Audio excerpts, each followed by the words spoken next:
Al-Fatihah. A'udzubillahi minasyaitonir rajim. Bismillahirrahmanirrahim. Alhamdulillahirabbil alamin. Arrahmanir rahim. Maliki yaumiddin. Iyyaka na'budu wa iyyaka nasta'in. Ihdinas siratal mustaqim.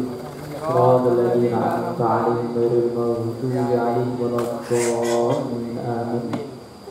Bismillahirrahmanirrahim. Qala al-mu'allif rahimallahu wa nafa'ana bihi wa bi ulumihi fid dharain. Amin.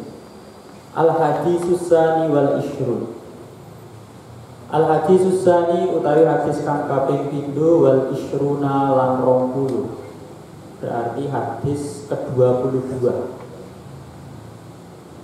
Iku an Abi Abdillah Jabir bin Abdillah Al-Ansori iku den riwayatake saking Abu Abdillah.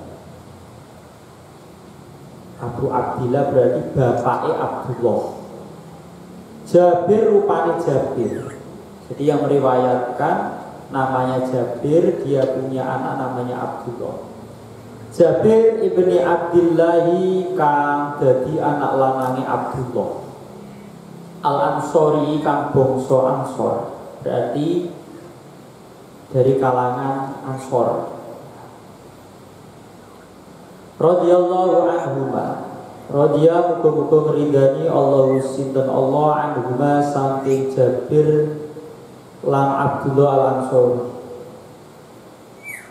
Jabir anake sahabat, Abdullah bapake sahabat. Al-Ansori berarti dari kalangan Ansor. Kalangan Ansor berarti orang Madinah ya. Karena dulu orang Mekah ketika hijrah kemudian ditolak oleh orang-orang Madinah. Orang hijrah itu kemudian dikenal dengan kaum Muhajirin. Kemudian orang Madinah yang menolong orang-orang yang hijrah tadi disebut dengan kaum Ansor. Riwayat hadis, ini hadisnya, ini cerita ya Abdullah Abu Abdillah atau Jabir ya, Jabir bin Abdillah. Berarti Jabir itu anaknya Abdullah. Jabir dua anak yang dikei nama Abdullah. Bapaknya jenenge Abdullah, anaknya jenenge Abdullah. Ana rajula ing satemene wong lanang. Salah iku takon sapa rajul Rasulullah sallallahu alaihi wasallam ing Rasulullah sallallahu alaihi wasallam. Jadi sahabat Jabir bin Abdullah Al-Ansori bercerita. Ada seorang laki-laki sowan bertanya kepada Nabi Muhammad sallallahu alaihi wasallam. Di sini disebutkan rojul ya, disebutkan rojul. Rojul ini siapa? Ya, rojul ini siapa? Kalau di kitab ini, kitab Al-Wafi Saranya itu dijelaskan bahwa laki-laki yang bertanya ke Nabi Muhammad SAW ini namanya Nu'man bin Khawqal. Ya, namanya Nu'man bin Khawqal Al-Khuzai. Berarti dari Bani Khuza'ah. Namanya Nu'man bin Khawqal. Nu'man bin Khawqal ini ya ikut perang Badar. Dan Nu'man ini gugur saat perang Uhud. Saat perang Uhud mati syahid Nu'man. Nah, Nu'man ini bertanya kepada Nabi Muhammad SAW. Fakola mongko ngucap sapa rajul ya. Ini isi pertanyaannya. Di rajul di sini Nu'man ya, Nu'man bin Khawqal. Khawqal ya, qaf wawu qaf lam. Qafnya di fathah semua. Khawqal ya. Qaf wawu qaf lam. Nu'man. Ara'aita idza shallaitu as-shalawati al-maktubati wa sumtu ramadhana wa ahlaltul halala wa haramtul harama wa lam azid ala dzalika syai'an a'adkhulul jannah. Ini pertanyaan dari Nu'man. Ara'aita ay akhbirni. Jadi ara'aita itu maknanya ana to ngerti sapa sira, tapi yang dimaksud di sini ara'aita itu akhbirni. Akhbirni ku akhbir kula aturi awe kabar panjenengan ni ing ingsun. Jadi kedatangannya Nu'man sowan Kanjeng Nabi bertanya dengan pertanyaan ini itu ingin mencari tahu, ingin mencari fatwa, ya, ingin mencari jawaban atas pertanyaannya. Ara'aita ai akhbirni, akhbir ngabarono kula aturi ngabari panjenengan ni ingsun. Ida sholaitu dalam nalikane salat sapa ingsun. As-sholawati ing pira-pira salat al-maktubati kang difardhuake.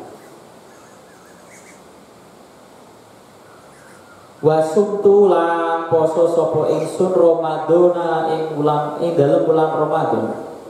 Wa sumtu lan poso sapa ingsun Ramadhana ing dalem bulan Ramadan. Wa ahlaltu lan ngalalake sapa ingsun al-halala ing halal ing perkara kang halal. Maksudnya ahlaltul halala itu menghalalkan sesuatu yang halal. Maksudnya apa? Maksudnya beliau itu hanya si rojul ya atau Nu'man itu dia akan memakan sesuatu yang hukumnya halal. Jadi yang banyak perkara halal yang kemudian saya anggap halal dan yang saya konsumsi.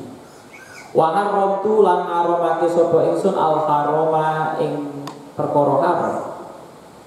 Sebaliknya hal-hal yang haram ya saya haramkan dan tidak akan saya makan dan tidak akan saya lakukan.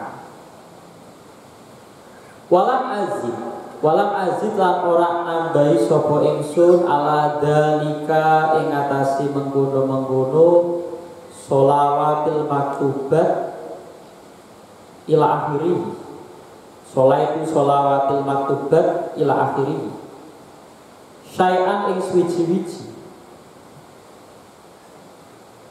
A'adkhulu ana to manjing sapa ingsun al jannata ing swarga.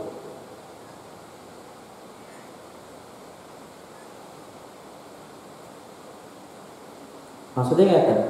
Kanjeng Nabi, kula nyuwun fatwa. Saya ingin mencari tahu Kanjeng Nabi. Ketika saya melakukan sholat hanya sholat fardu saja, kemudian saya hanya melaksanakan puasa Ramadan saja. Kemudian saya hanya mengkonsumsi hal-hal yang halal, saya melakukan hal-hal yang hukumnya boleh, dan saya menjauhi hal-hal yang haram, dan saya tidak menambah apapun selain itu. Apakah ada kemungkinan saya masuk surga? Jadi Luqman ini orang yang tipikal orang yang apa ya, bahasa sekarang itu ya orang yang sangat terbuka. Kanjeng Nabi aku yo sholat fardu tok. Poso yo mek Ramadan tok. Terus yo nek pangan yo sing tak pangan halal-halal tok, barang-barang sing halal, makanan halal. Perkara sing haram saya jauhkan. Saya enggak menambah bentuk ibadah yang lain. Hanya itu saja. Apakah mungkin saya masuk surga? Qala ndika sinten Nabi Muhammad sallallahu alaihi wasallam na'am yo. Rawang riwayatake ing hadis Muslimun sinten Imam Muslim. Jadi pertanyaannya Nu'man dijawab oleh Kanjeng Nabi, iya bisa. Ketika kamu hanya menjalankan sholat fardu saja, poso ya poso sing fardu tok, terus melakukan hal-hal yang sifatnya halal dan menjauhi hal-hal yang hukumnya haram, maka kamu bisa masuk surga. Wa makna haramtul haram, wa makna haramtul harama, wa makna haramtul harama utawi maknane lafal haramtul harama. Oh kan enten wa haramtul harama wa ahlaltul halala wa haramtul harama. Lah maknane apa? Ijtanabtu ngedoi sapa ingsun hu ing haram. Maksudnya haramtul haram itu orang ngaramake perkara haram terus memberi fatwa, oh ini haram, ini halal, bisa enggak? Maksudnya wa haramtul haram itu aku ngedoi perkara haram. Wa makna ahlaltu halala utawi maknane ahlaltu halala iku fa'altuhu mu'taqidan hilal, fa'altu iku ngelakoni sapa ingsun hu ing halal. Ngelakoni itu ya bisa berbentuk pekerjaan, bisa dia itu berbentuk mengkonsumsi hal-hal yang sifatnya halal. Mu'taqidah hale wong kang yakini hilahu ing halale halal.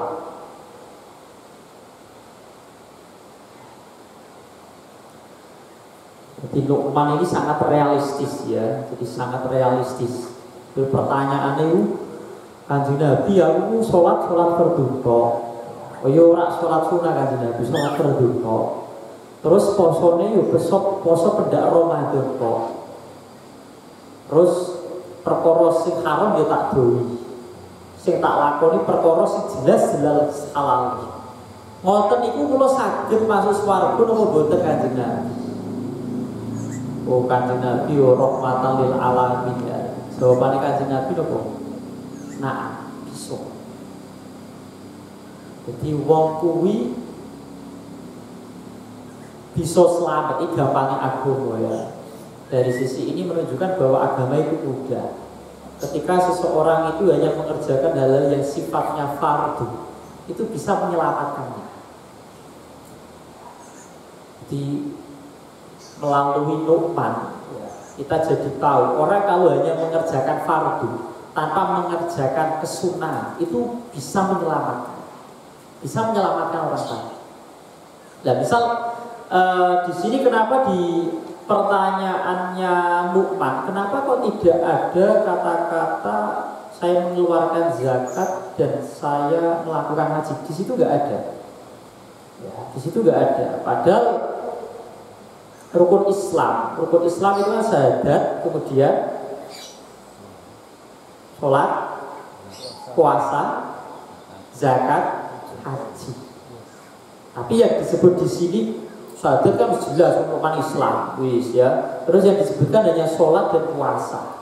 Zakat sama haji di sini tidak disebutkan oleh Luqman. Ini menunjukkan ada yang mengatakan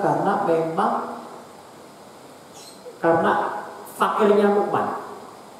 Jadi Luqman tidak mengatakan ya saya juga mengeluarkan zakat, tidak. Itu menunjukkan li fakrihi.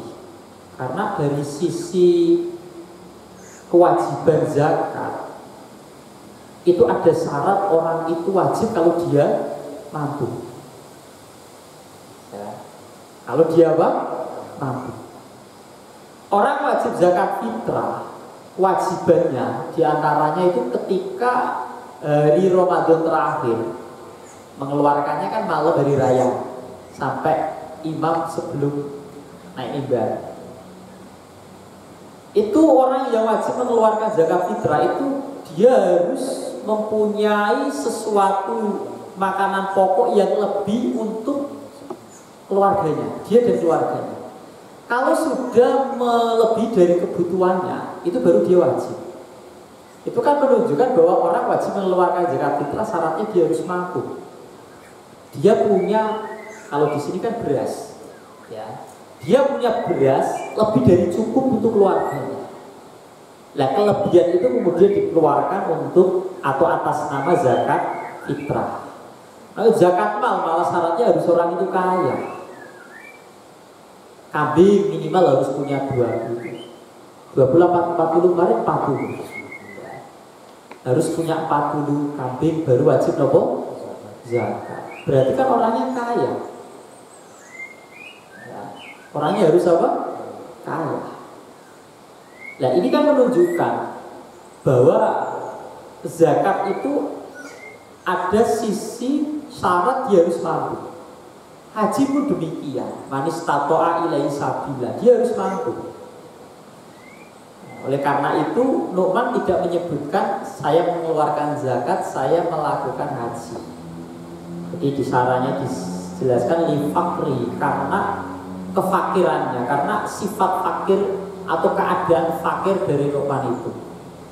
Jadi dia hanya menyampaikan realita hidupnya. Kanjeng Nabi, aku itu wong sing nek kerjane kuwi salat mek fardhu tok. Saya enggak melakukan salat sunnah.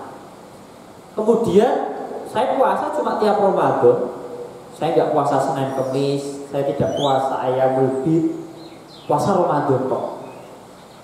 Tapi masalah urusan halal haram saya tegas.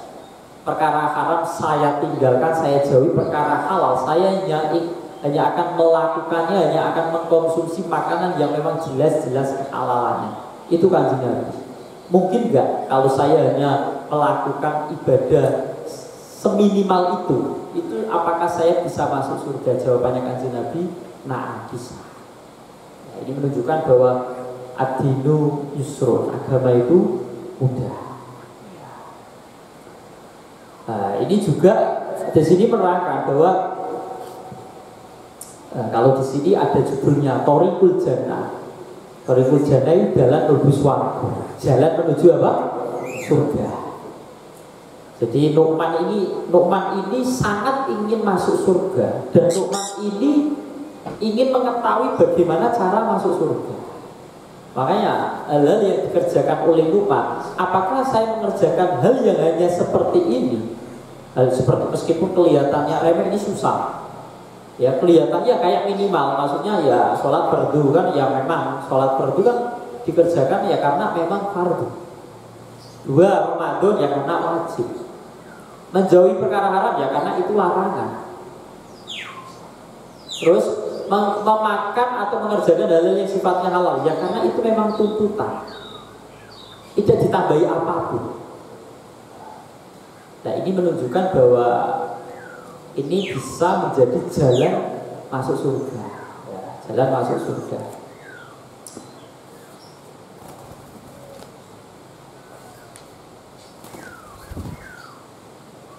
Jadi ya di sini diterangkan ya bahwa kenapa zakat dan haji itu tidak disebut meskipun dia hukumnya fardu, ya. Karena memang 2 kefarduan ini ada syarat harus mampu. Ya.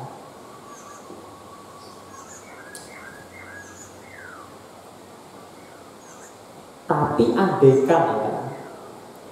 andaikan orang kok dia keadaannya kaya, dia keadaannya apa? Kaya, mampu. Dia melakukan ibadah seperti Nu'man.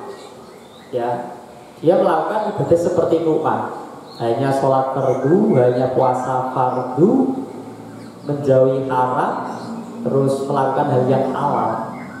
Karena dia mampu, tapi dia tidak mau mengeluarkan zakat dan tidak mau mengerjakan haji, dia tidak bisa langsung masuk surga. Karena memang keadaannya orang yang mampu tadi dengan Nu'man kan berbeda. Jadi ini menunjukkan bahwa jangan terus dipikir, oh berarti zakat sama haji nggak wajib. Buktinya apa? Ini si Nu'man tidak menyebut zakat dan haji, ternyata yuk potensi masuk surga. Nah ini karena memang tidak menyebutkan itu karena Nu'man itu menceritakan kehidupannya, realitanya. Ya realitanya. Nah, karena Nu'man itu orang fakir ya, jadi dia itu nggak terus mengada-ngada, oh misal saya enggak, dia itu menceritakan dirinya sendiri. Tapi ini bisa jadi bisa jadi semacam kayak inspirasi. Jadi orang-orang yang kurang mampu, dia tidak bisa mengeluarkan zakat, apalagi sampai zakat haji itu, dengan melakukan hal-hal kewajiban ini itu sudah cukup membuat dia masuk surga. Ini kalau targetnya hanya selamat, masuk surga saja. Tapi kalau kepingin derajatnya naik, ya, derajatnya naik itu harus ditambah dengan mengerjakan hal-hal yang sifatnya sunnah. Ya. Sifatnya apa? Sunnah. Berarti tidak cuma sholat fardu saja, sholat sunnah juga dikerjakan. Tidak hanya puasa fardu saja, tapi puasa sunnah juga harus dikerjakan. Itu nanti akan membuat derajat dia lebih tinggi. Oleh sebab itu Imam Al-Ghazali itu kalau menganalogikan orang kalau hanya mengerjakan sesuatu yang sifatnya fardu, ibarat orang dagang, orang tijaro itu hanya balik modal saja. Berdagangnya nggak dapat untung, hanya balik modal. Tapi kalau kepingin dapat keuntungan, dia harus melakukan ibadah sunnah. Dia harus melakukan ibadah sunnah. Jadi ibadah sunnah itu ibaratnya surplus, keuntungannya. Jadi wong nek ngelakoni fardu tok is kayak ya dagang itu balik modal. Jadi targetnya hanya selamat. Targetnya hanya aman lah, selamat, masuk surga, tidak disiksa di neraka. Tapi kalau kepingin derajatnya tinggi, lebih tinggi, harus ditambahi dengan ibadah-ibadah sunnah. Ya karena ibadah fardu itu kan ada tuntutan yang sifatnya pasti. Sifatnya pasti gimana? Yang namanya fardu itu kan mayusabu ala fi'lihi wa yu'aqabu ala tarkihi. Ibadah fardu itu kalau dikerjakan dapat pahala, kalau ditinggalkan dia disiksa. Jadi ada ancaman siksa. Sehingga kadang orang itu mengerjakan kefarduan itu gara-gara takut kalau disiksa. Kalau sunnah itu kan mayusabu ala fi'lihi wa la yu'aqabu ala tarkihi. Ibadah sunnah itu ibadah yang kalau kita kerjakan kita dapat pahala, kalau kita tinggalkan kita nggak dapat siksa. Berarti orang mengerjakan kesunahan itu bukan karena takut adanya ancaman. Paham ya? Makanya Imam Ghazali mengatakan bahwa kalau pengen jadi orang dekat dengan Allah, ya, minal muqarrabi, orang yang dekat dengan Allah, orang yang dicintai Allah, ibadahnya itu tidak hanya sebatas fardu. Ibadah-ibadah sunnah juga harus dikerjakan, Nah dulu andikane bangun ya nek iso sholat sunnah sedina suwengi itu 17 rakaat. Ya, sholat rawatib itu loh. Nek bisa itu 17 rakaat. Sholat fardu kan 17 rakaat. Subuh 2 rakaat, zuhur 4, asar 4, maghrib 3, isya 4 kan 17. Nah, sholat rawatibnya qobliyah ba'diyah kalau bisa minimal 17. Misal qobliyah subuh 2 rakaat. Terus qobliyah zuhur misal 4. Ba'diyah zuhur 2 misal. Qobliyah asar 2, 10 ya. Ba'diyah isya misal 2. Terus ba'diyah ini udah berarti duhurnya 2 aja. Ya, misal kita ambil 2 aja. Qobliyah subuh berapa? 2. Qobliyah duhur 2. Ba'diyah duhur 2. Qobliyah asar 2. Ba'diyah maghrib 2. Terus ba'diyah isya 2. Oh, ini udah berapa? Udah berapa ini? 12 ya. 2. 12 apa 17? Udah berapa? 12 ya. Terus qobliyah isya belum ya? 2 berarti berapa? 14. Berarti kan kurang 3. Oh berarti tadi benar. Qobliyah zuhurnya 4. Dia ditambah 2 terus 1 witir ya. Qobliyah coba dihitung ulang. Qobliyah subuh berapa? 2. Terus qobliyah zuhur 4. Berarti kan 6. Terus qobliyah asar 2. Terus ba'diyah maghrib 2. Berarti berapa ini? 10. Terus ba'diyah maghrib 12. Ya kan? Terus apa? Qobliyah isya 2, 14. Ba'diyah isya 2 berarti 16 ditambah 1 itu 17. Nek bisa ya. Ini belum tambahan sholat duha ya. Terus nek bisa kalau puasa itu minimal 1 tahun 6 hari puasa sunnah ya. Puasa sunnah minimal 1 tahun harus 6 hari. Karena apa? Karena biar seperti puasa 1 tahun ya. Karena 1 tahun itu kan kita hitung misal 360 hari ya. Kalau kita sudah puasa Ramadan selama 1 bulan, misal kok istiqmal 30 hari itu kan, kalau satu kebaikan dikali 10 kan 30 kali 10 300. Berarti kan masih ada 60 hari yang belum terhitung puasa. Nah 60 hari kalau satu puasa dikalikan 10 kan berarti cukup puasa sunnah 6 hari ya. Jadi saya iso poso sunai minimal 6 hari. Jadi biar derajatnya naik ya. Jadi untuk menaikkan derajat itu dengan mengerjakan kesunahan. Kalau kepengen selamat tok fardu ibadah fardu sudah cukup. Jangan disalahpahami tadi ya. Kenapa kok nggak ada zakat sama apa? Haji. Berarti zakat sama haji tidak perlu ini. Buktinya apa? Hadis ini kan nggak ada. Hanya menyebutkan sholat, terus apa?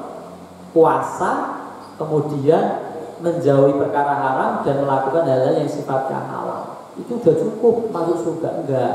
Ini kan menceritakan kehidupannya Nu'man. Jadi Nu'man menceritakan kehidupan, karena Nu'man itu fakir, dia tidak menceritakan, oh saya mengeluarkan zakat, oh saya menaikkan haji, ya, tidak disebut. Aslinya ini mewakili orang-orang fakir ketika ingin masuk surga, ya cukup dengan melakukan hal-hal ini sudah cukup. Al-Hadis Salis wal Ishrun wallahu a'lam.